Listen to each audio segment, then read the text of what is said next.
So you can see that the same thing, writing a true story based on your own experiences, can have vastly different physical outcomes depending on the way you do it. Now, what they found in the patients who had a positive outcome is that they followed a narrative framework. The patients that didn't have a positive outcome, who were worse off, who needed more pain relief and physically and mentally were not as well, were just writing. So just a stream of consciousness, given no framework, no structure, no context with which to approach their story, just told to write, almost like you'd tell someone to just do an hour of writing a day.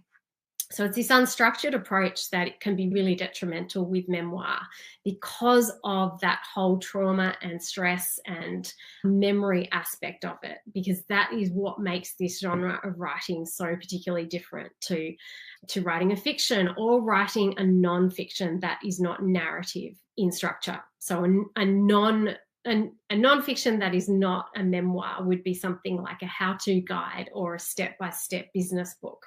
Okay. But if you're writing a true story based on your own lived experience, a creative nonfiction that has, yes, might have elements of other people's lives in there. Of course, no life is just your own. You're going to interact with other people. You can't help but write other people in your memoir. But if you are telling the story from your perspective, you must use a narrative framework and a structure and follow a particular protocol, or you could get yourself into misery, which just at an anecdotal level, I have found with so many writers who, if I say, what do you do? I say, I'm a memoir teacher. Oh, that's so miserable, just sitting there with your memories.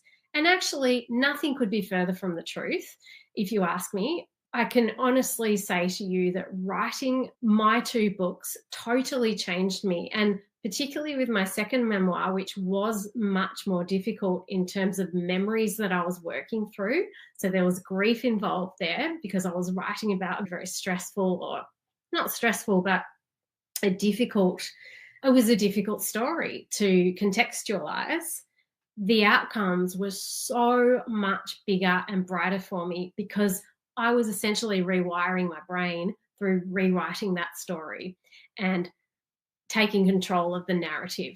But I did need to follow certain protocol to do this.